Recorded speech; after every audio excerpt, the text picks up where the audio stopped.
When you project an ideal on someone, a person, place, or thing who's less than ideal, that will end in disappointment and frustration. Ведь когда вы переносите, проецируете свои идеальные ожидания на какие-то неидеальные личности, обстоятельства, места, то неизбежно это проецирование приведет вас к разочарованию и отчаянию. So that inescapable compulsion and necessity is better directed toward the absolute who personifies the ideal.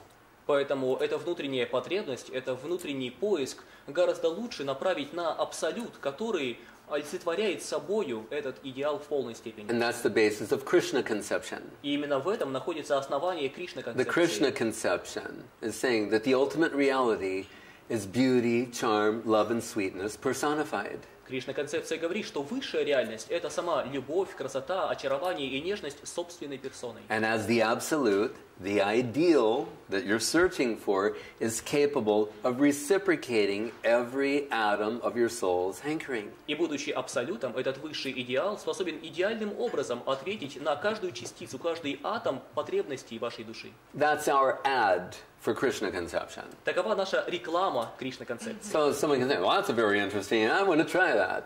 Кто-то, может быть, скажет: о, интересная реклама, хотелось бы попробовать. And see if it's true. И проверить, правда ли это. So they can start chanting Hare Krishna Maha Mantra, read Bhagavad Gita, hear about Krishna, talk about Krishna, see the beauty of Radha and Krishna, and see whether or not it's satisfying. Такие люди могут попробовать начать повторять Харе Кришна Махамантру, читать Шримад Бхагаватам, Бхагавад-гиту, слушать истории, связанные с Кришной, о Гопи, о Вриндаване, для того, чтобы проверить, убедиться самим, есть ли в этом на самом деле эта обещанная красота и сладость.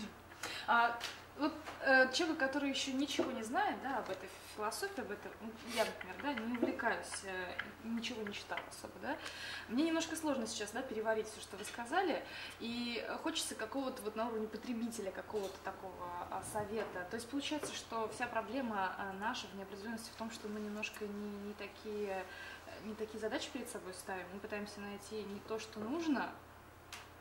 When we speak about some like Yes. uninitiated people who don't know anything like myself, I don't Yes. know too much about all these topics. Yes. So then, what kind of advice or what is our problem? Can we say that our problem that we are putting some wrong goals ahead of us?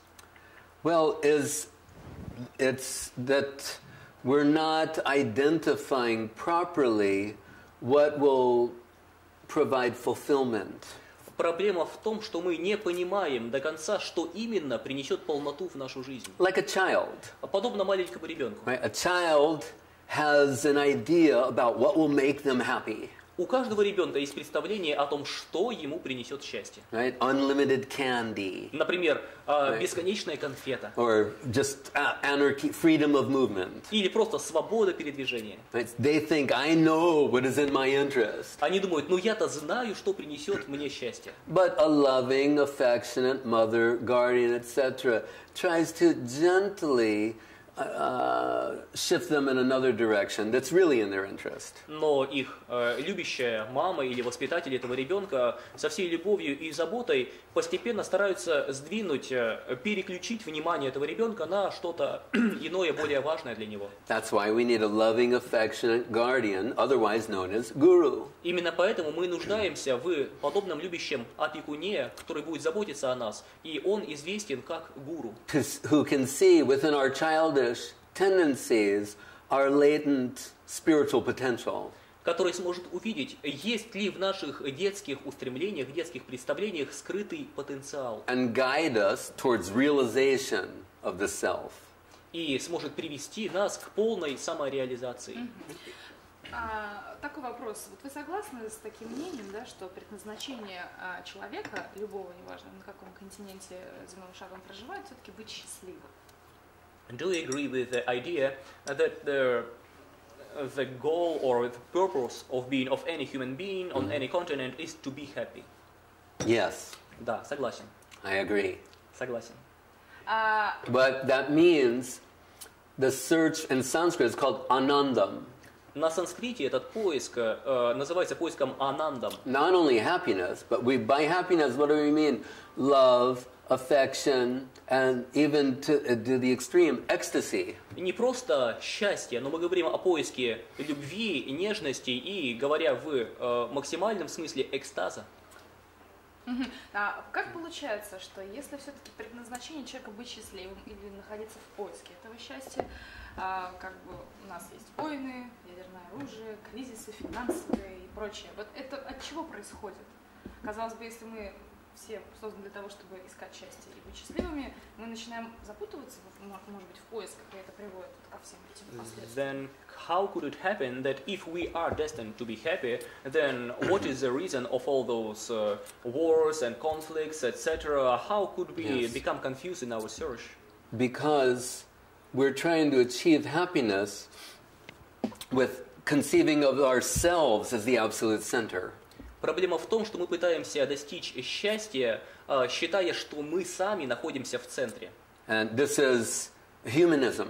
Это известно как идея гуманизма. That man, or man/woman, is the center of the universe and everything, and the desires of men and women are the ultimate aspiration, and to fulfill those is the goal of human civilization. Гуманизм — суть идея, что человек, мужчина или женщина, находится в центре бытия, и исполнение желаний, устремлений человека — это высший смысл жизни. The problem is when your desires and my desires are not in sync. Проблемы начинаются, когда ваши желания и мои желания не совпадают. Because you've got one conception, I've got another conception. Потому что у вас одни представления, у меня другие. Right? Moral relativism, what you think is moral, I think is immoral, and vice versa. Понятие относительное, поэтому то, что мне кажется моральным, вам может показаться аморальным и наоборот. So inevitably there's conflict. Неизбежно возникают конфликты. So spiritual solution to that is to redirect that focus towards the absolute center. Поэтому духовное решение этого конфликта, этой проблемы, это перенаправить фокус внимания на абсолютный центр. То есть? You mean? Well, if we're searching, as you said, for happiness, как вы сказали, если мы ищем счастье, then the absolute center must be happiness. то абсолютным центром должно быть именно счастье. And we're searching for beauty, we're searching for love, charm, sweetness, relationship. The absolute center must be beauty, love, charm, and sweetness personified. Если каждый из нас занят поиском любви, очарования, красоты, сладости и отношений, то абсолютный центр должен быть всей этой красотой, любовью, сладостью и нежностью собственной персоной. The Sanskrit name for that absolute center, the personification of love and beauty and happiness, is Krishna. И на санскрите этот абсолютный центр, олицетворение всей любви, красоты и нежности, называется Кришна. But there must also be his feminine counterpart. Однако в нем также должен присутствовать и женский аспект, Who's known as Radha. известный как Radha Радха. and Krishna. Радха и Кришна. Right? Here, in this world, it's saturated with gender. Мы видим, что в этом мире повсюду есть проявления различных полов. How could the source of all gender be genderless? Как тогда может первоисточник всех полов быть бесполым? Even scientifically speaking, that's not sensible. Даже с научной точки зрения это неразумно. Right. The original source of everything must, whatever you find here, it has to have its representation there. There must be gender in the absolute center, the original source of everything. Если мы говорим о первоисточнике, если мы проследим связь всего сущего с первоисточником, то все явления этого мира, включая и проявление двух полов, должны быть представлены и там. So that means the male aspect of divinity, a female aspect of divinity. А это означает, есть мужской аспект божественного и женский аспект And божественного. neutral, abstract representations also. Также в нем присутствуют и нейтральные, абстрактные аспекты. Ну, понятно. А вот если, допустим, мы сейчас говорим о том, как нужно жить, да, чтобы достигнуть чего-то, а как выходить из ситуации? Нет, давайте поговорим о каких-то таких явных примерах. Да? Сейчас весь мир обеспокоен решением какой проблемы? Финансового кризиса. Да? Каждая страна, каждый город переживает это по-разному. Россия не стала исключением, и нас отчасти даже это больше коснулось, чем американцев. Вот как вы считаете, вот какой-то философский совет россиянам, томичам, как нужно себя вести, чтобы этот кризис как-то пережить легче? И кризис в чем? Он материален или он все-таки духовное какое-то начало имеет? So speaking on more like practical level, Yes. now we know that the whole world is living through the financial crisis, and it's also touching Russia and Tomsk especially. Yes. So what practical advice, maybe philosophical advice, could you give to people so that it would be easier for them to live through this kind of crisis? Now we see philosophy has some value. Ага, вот здесь и начинается ценность философии. See, normally people think, what's the value of philosophy? Обычно люди говорят, да зачем философия вообще нужна? Some kind of esoteric peripheral study. Это какие-то эзотерические, незначительные исследования. But we see when it comes to crisis, or the ultimate crisis, beyond a financial crisis, the ultimate crisis is mortality. Но когда речь заходит о кризисе, и кризис это не только финансовый кризис, но выше из всех кризисов в этом мире это проблема смерти. Then suddenly philosophy seems valuable. В этот момент неожиданно философия обретает свою ценность. So our Guru Maharaj's response to similar question, he said, it's a point on a line being an infinite number of points, it's one point on a line. Когда нашему гуру Махараджу задали подобный вопрос, он ответил следующим образом. Это то, что вы описываете, это событие всего лишь точка на прямой. Прямая состоит из бесчисленного числа точек. These things are cyclical. И эти вещи случаются по циклу. The world's characterized like birth, death, old age, disease. Этот мир иногда характеризуют следующими качествами. Рождение, старость, We're болезнь living и in the смерть. world of duality, Мы живем в мире living in the двойственности, world of в exploitation. мире эксплуатации. Right? And it's interesting to note that these men who are leading the world financial experts, they are often the best schools, finance schools, schools of economics in the world. И интересно заметить, что все нынешние руководители, финансовые лидеры, ведущие эксперты, они все закончили лучшие образовательные учреждения в области экономики. They have their economic gurus and their theories and systems. И у них есть свои экономические гуру, их теории, экономические системы. So what happened? Но что же тогда произошло? Ultimately, it's not in their control. В конечном счете, это все просто не подвластно им. The world is not in our control. Мир не подвластен What to нам. speak of the financial world, the whole world. Что уж говорить о финансовом мире, мир вообще не Right. So подвластен. we're told, not a blade of grass moves without the will of God. Мы слышали эти слова, что даже травинка не шелохнется без воли Господа. So then that leaves one to think, like, well, is God doing things to... Is he my enemy? He's trying to make my life miserable? Or does he have some other motive? Тогда у людей возникают сомнения и вопросы. Но почему? Неужели тогда Бог устраивает все, действует таким образом, словно Он мой враг? Или, быть может, у Него какие-то другие мотивы, другие желания за Just поступками? as a child sometimes misunderstands the motives of the mother. Подобно тому, как ребенок часто не понимает истинные мотивы его матери в воспитании. Right? So, but when we take responsibility for the situation we're in, we realize actually the karmic circumstances I'm surrounded by, I generated. I'm taking that responsibility. И, наконец, мы должны принять ответственность, что те обстоятельства, кармические обстоятельства, в которых я ныне нахожусь, только я сам являюсь их причиной, я сам их породил. Then the correction has been achieved. В этот момент мы можем исправить ситуацию. And that person will survive regardless of the ups and downs of the financial world or the world in general. Человек, пришедший к такому пониманию, сумеет легко пережить все взлеты и падения, будь это события финансового мира или иные. And once again, just to conclude, we'll always be disappointed, back to the first point I made, whenever we project an ideal onto this world and expect that, you'll be disappointed and frustrated when you see it cannot possibly live up to your expectations, because this is not the ideal world.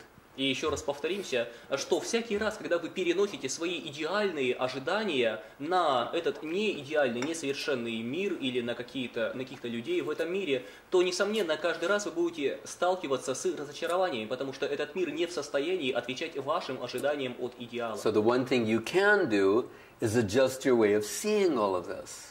Поэтому что вы можете реально изменить, это то, как вы рассматриваете вещи вокруг вас. That's called philosophy. Sanskrit word is darshan. Это называется философией, а на санскрите это обозначается даршан. Darshan, a new way of seeing. Даршан дословно означает взглянуть на вещи по-новому. А можно вопрос? Вот, как найти силы в себе, взглянуть на мир по-новому, если, допустим, ситуация следующая? Семья, которая без того жила, может быть, не очень богато, работала на каком-то предприятии, которое сократило этих людей ввиду экономического кризиса. И вот люди остались без средств к существованию, у них есть, возможно, дети. Как найти в себе силы, когда ты очень сильно зависишь от материальной какой-то точки страны, да, каких-то ситуаций, найти в себе силы оставить это и обратиться в какие-то духовные вещи, когда нужно кормить ребенка? How can one find any force to take a new outlook to the world when he's in a situation like when he and his relatives were cut from their factories, from their companies due to this financial crisis. Maybe they have children, they Yes. are in doubtful financial situation. How to deal with some spiritual things when you are so much dissatisfied materially? That's the optimum time for spiritual culture.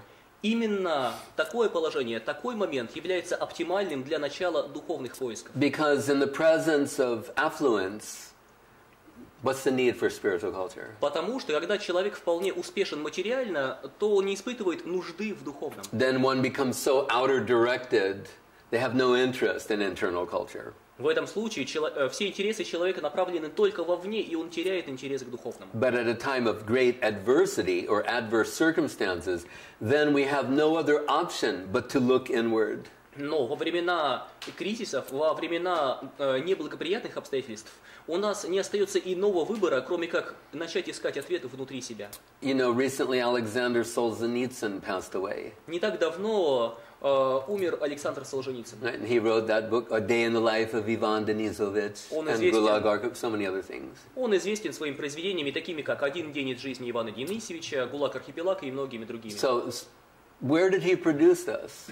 Где он находился, когда написал их? In the Gulag. В Я ГУЛАГе. понимаю, In the most adverse circumstances imaginable. То есть А в самых дурных обстоятельствах, которые только можно This себе is my- представить. И вот Right. о чем я говорю. He could complain. This is no place for a writer. Он мог бы возмущаться. Это неподобающее место для писателя. If I'm to write, I need this, that, I need so many things. Если я должен писать, то мне нужно это, другое, множество обстоятельств. But in those circumstances, he went deep. He went deep inside himself and produced something substantial. Но именно в тех обстоятельствах он сумел заглянуть глубоко внутрь себя, и, соответственно, его произведения обрели подлинную глубину. Everyone is not Alexander Solzhenitsyn, Понятно, что не каждый является Александром but we can Солженицыным, learn something from his example. но из его примера мы можем чему-то А научиться. можно ли тогда простроить следующую логическую цепочку, что вот у людей неправильные ориентиры, да, то есть нужно ориентироваться на какие-то там вещи, да, вот это вы говорите проекции, да, а куда-то в абсолют, да, и вот случилась эта ситуация, и может быть это некий урок, да, чтобы научить людей, может быть, путем каких-то экстренных мер иначе относиться к жизни, к себе, к каким-то своим идеалам. Можно вот так предположить? Then can we suppose that this whole situation, if we think that the reason is that people are putting wrong purpose or wrong goal in their life, they should be oriented towards some ideal, instead they're projecting this on imperfect circumstances. So can we say that these kind of adverse circumstances are meant to correct them, to help them to deal with this? If they're fortunate enough to see things that way. Да, при условии, что люди достаточно удачливы, чтобы относиться ко всему именно таким образом. It can be a catalyst for spiritual culture. Тогда эти события могут служить катализатором для духовного поиска. Тогда я делаю вывод, что главный совет от вас на данном этапе для томичей, для россиян, как спастись в эпоху кризиса, да, просто заняться своим духовным совершенствованием. So then, can I make a main conclusion of your speech that your idea is that the best advice for Russian people, for Tomsk people, is to take their step in spiritual culture now? My advice to them, if we had to use a phrase, would be dive deep into reality.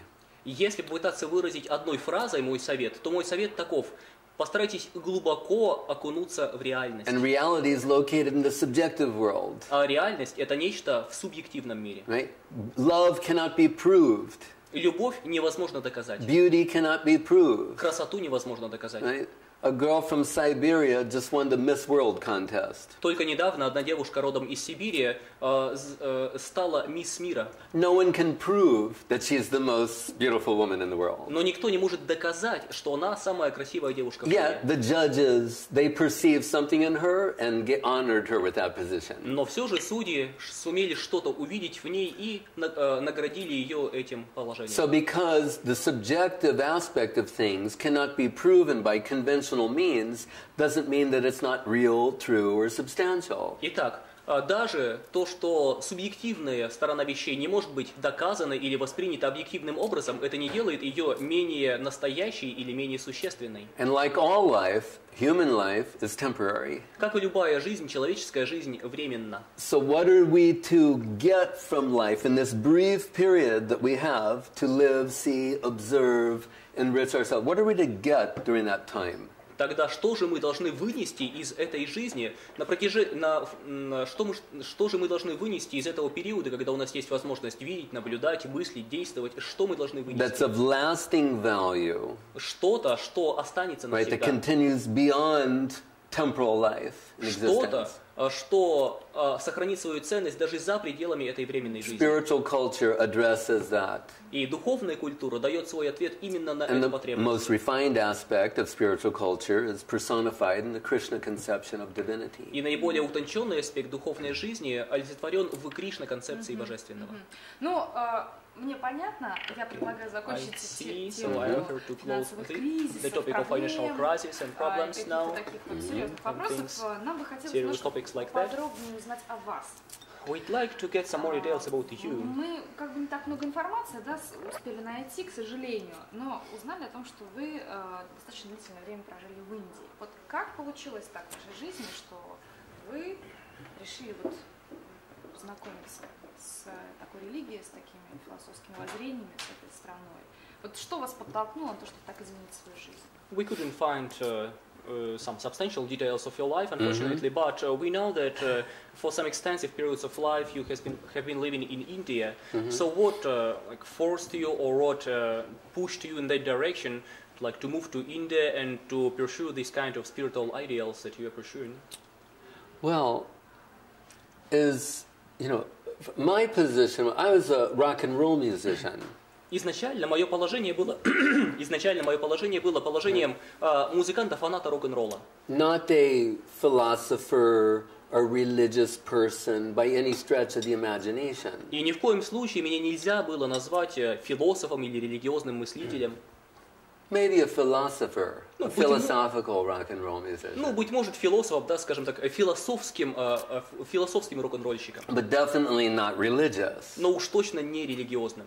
Right. So I don't find anything appealing about religion in a general sense. В религии, в общем смысле этого слова, я не нахожу ничего привлекательного. Or the stereotype of religion. В обычных стереотипных представлениях о религии. But what I found in the Krishna conception, Radha and Krishna, this conception of reality, the beautiful, that was another way, a very alternative way of conceiving of reality. Однако Кришна концепция, представление о Радхе и Кришне, эти взгляды были огромной альтернативой привычным взглядам на мир. Because when science talks about reality, they talk about, atoms, subatomic particles, hydrogen, carbon, helium, things like this. Когда наука говорит о первоисточнике, об основе всего бытия, они говорят обычно о каких-то первоэлементах, там, будь это водород, гелий, углерод и тому подобные элементы. With the Large Hadron Collider in Switzerland, they're going to reproduce the Big Bang and try and discover the origins of all existence, the universe. Или сейчас в Швейцарии на Большом адронном коллайдере они пытаются воспроизвести условия, близкие к условиям Большого взрыва, чтобы понять, какова природа всего мира. But that the ultimate source of everything could be beauty, love, charm, sweetness, ecstasy, that I found charming. Но та идея, что первоисточник всего мира, прародитель всего может быть личностью, олицетворяющей в себе всю красоту, очарование, любовь, эта идея мне показалась очень привлекательной. And those concepts I was exposed to at the lotus feet of Guru.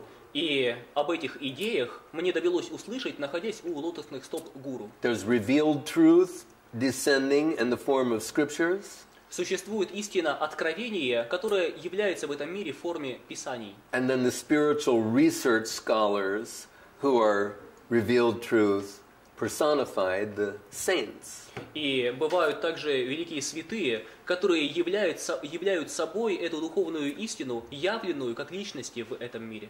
So coming in connection with them, I realize these concepts are superior to the concepts I've arrived at by my own individual observations of life and existence. Соприкоснувшись с ними, я пришел к выводу, что те идеи, концепции, что предлагают они, гораздо выше тех представлений о жизни, к которым я пришел самостоятельно в результате собственного опыта жизни. Again, moving from a myopic, local, provincial view of things to a all-accommodating, universal outlook. То есть я перешел от эгоистического местного провинциального взгляда на вещи к вселенскому, всеобщему взгляду. Как давно это произошло? Вот сколько лет уже вы находитесь вот в понимании мира иного? Да? How long time ago? Может быть, сколько вам было лет тогда? Насколько, может, это корректный вопрос, я не знаю. То есть, чем вы занимались? Каким вы были в той гражданской жизни? Вот помимо того, что вы были фанатом рок-н-ролльной музыки, чем вы еще занимались? Вот каким вы были в той жизни? How long time ago did it happen, or what age have you been at that time? And if I can ask, what kind of person have you been at that time, besides you being a rock and roll fan? When I first got exposure to this, I was around 17 years old. Когда я в первый раз соприкоснулся с подобными вещами, мне было 17 лет. And some transformation took place over a 2-year period. So at the age of 19, I, exclusively pursued this. И затем на протяжении 2 лет в моей жизни происходили определенные перемены, и в итоге к возрасту 19 лет я посвятил себя этой идее исключительным образом. And what kind of person am I? Basically, an arrogant teenager. А какого рода человеком я был на тот момент, ну, скажем так, высокомерным подростком? Понятно. Вот еще прочитали такую интересную информацию о вас, что во времена, такие нелегкие времена России, да, когда у нас был железный занавес, вам таки удавалось проникать на территорию России и вот читать лекции на как бы запретные темы. Как? Himalayan water. I drink it. He drinks it too. Как вам удавалось просачиваться вот сквозь все эти преграды идеологические и пытаться как-то вот обращать вот людей в немножко другое вот воззрение? I read about you that you have been able, even during Soviet times, time of Iron Shores, Iron Curtain, that you have been able still to in some way to come to Russia and to give lectures about this kind of philosophy. So in which way have you been able to do this? Вообще-то правда? Может быть, я... And is it true at all? By the mercy of Lenin. По милости Ленина. Нет, ну серьезно. But in serious way. Мне сложно представить. Actually, it's hard to me to imagine. Well, no, in a serious way. Lenin, he said, he went to some communist congress once in Europe. Ленин однажды отправился на конгресс коммунистической партии в Европе. And there were like 3,000 leading communists assembled there from all over Europe. И там собралось порядка 3000 ведущих лидеров коммунистов со всей Европы. And his impression was, these guys will never achieve anything. И его мнение по поводу этого конгресса было, что эти ребята никогда ничего не достигнут. He said, if I had 5 men who understood what I understand and were willing to follow what I say, then I could take over the whole country. Но, сказал он, если у меня будет хотя бы 5 человек, которые на самом деле поймут, чего я хочу, и будут готовы следовать моим идеям, тогда я смогу захватить власть в стране. So he wrote a pamphlet that in English is sometimes titled, What is to be done? И тогда он издал небольшую брошюру, которая была заглавлена «Что делать?». And the rest, as they say, is history. А все остальное, как говорится, это уже история. Right, so our grand guru, he was sitting in a holy place in India. Итак, наш прагуру однажды сидел в святом месте, в святой земле в Индии. And he started representing the beauty of Krishna conception to a handful. И начал представлять эту красоту и утонченность Кришна концепции какой-то горстки людей. And it was so deep, not everyone could understand what he was saying. И эта идея была столь глубока, что немногие были способны понять, о чем он говорит. But the intensity of his representation was astonishing to witness.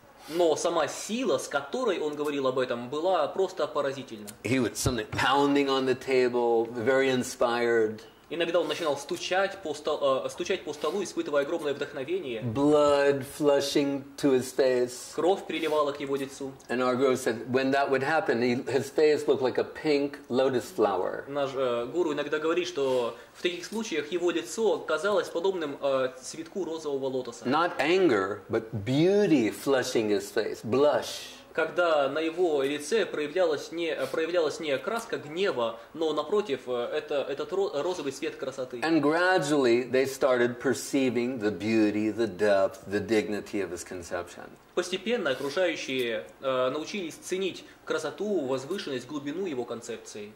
And it extended to others, И стали передавать другим, including my generation. включая и мое поколение. So we came here in pursuant of that order as coming from our guru and his guru, to share that with the people. Поэтому мы пришли сюда, явились сюда для того, чтобы исполнять это наставление, что я получил от своего гуру, тот получил от своего гуру и так далее, а именно наставление постараться поделиться этим с другими.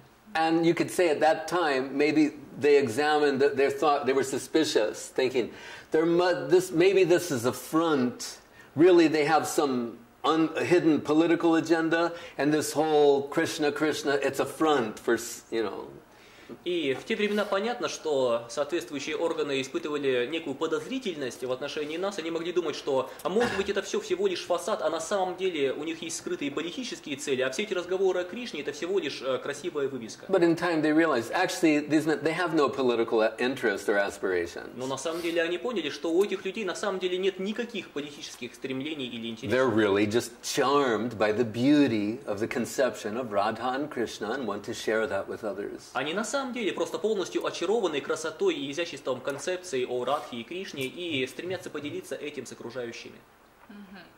Понятно. Такой вопрос. Вот у россиян принято отмечать Новый год. Russian people have a tradition of celebrating New Year. America has a Christmas. In your philosophy, есть your religion. какой-то аналог подобного праздника? И следующий вопрос, если он есть, да, где вы будете его отмечать? Do you have any kind of analogy to this celebration? Yes. And if yes, then where are you going to celebrate it? Yes, well, we celebrate the birthday of Krishna, Мы отмечаем день рождения Кришны, the birthday of Radha, день рождения Радхи, the birthday of день Gauranga, рождения Гауранги. who's Krishna with the heart and halo of Radha, distributing Krishna. А это сам Кришна, который принял сердце и сияние Радхи и стал распространять себя. And the birthday of Guru, И день рождения Гуру, which we just celebrated. который мы отмечали только недавно. So these are big holidays for us. Это для нас большие праздники. And one is in the Lunar New Year in, say, March. И по лунно-солнечному календарю один из них приходится примерно на март. One in the summer, and the fall, and every time. Какой-то из них летом, какой-то осенью, зимой, по-разному. On our calendar, if you look at it seriously, every few days is some sort of a holiday or festival. Но если вы присмотритесь к нашему календарю, то вы увидите, что практически каждые несколько дней происходит какой-то праздник или фестиваль. Because there's 360 degrees in a circular conception. Поскольку, согласно геометрии, круг делится на 360 градусов. So like facets of the infinite, 360 degrees of perspective where you can celebrate something and appreciate that. Это подобно различным граням. Это 360 различных граней, возможных взглядов на безграничное, и каждая из них достойна того, чтобы отметить ее особым образом. Ну, а все-таки тот самый праздник, который в большей степени является аналогом Нового года, вот на него принято дарить подарки, как это принято, например, у нас в России. And that particular holiday, which is the closest equivalent to the New Year celebration. Yes. Are there any tradition like to give gifts for this holiday to each other? Well, yes. Да. But the ultimate gift from a spiritual perspective is to give yourself. Но с духовной точки зрения самый лучший подарок – это суметь отдать себя полностью. Called Atmanivedan, to offer your soul. На санскрите это называется атманиведана – отдать свою душу. But there's always flowers, incense, so many things. Но всегда присутствуют подарки в форме цветов, благовоний и многие других There's вещей. always an elaborate feast. Всегда в эти праздники проводится большой пир. Sometimes with hundreds of preparations, Зачастую на этом пиру многие сотни блюд, addressing every aspect of the palate. Чтобы они соответствовали каждому оттенку в палитре. But at the basis of it all has to be some kind of loving, affectionate, self-giving. Но в основе всех этих событий должна находиться любовь и стремление к самоотдаче. You know that too in life. This is something everyone understands intuitively. И на самом деле вы понимаете, что это точно так же, как и в жизни. Каждый человек понимает эти истины. Someone can thoughtlessly, officially give you something. Кто-то может бездумно, просто формально подарить вам что-то. And then there's another gift that's thoughtful and from the heart and full of affection, and that we value. Но бывают и другие подарки, которые идут от самого сердца, которые были глубоко прочувствованы, и именно эти подарки мы ценим больше всего. So Krishna, we're told, he's a consumer of feeling. He eats heart. И мы слышали, что Кришна, он потребляет, он ест чувства. Иногда говорят, что он ест чувства Things сердца. saturated with heart, loving, affection. И то, что насыщено сердечными переживаниями, любовью, нежностью. That's appreciated. Вот это он ценит больше всего.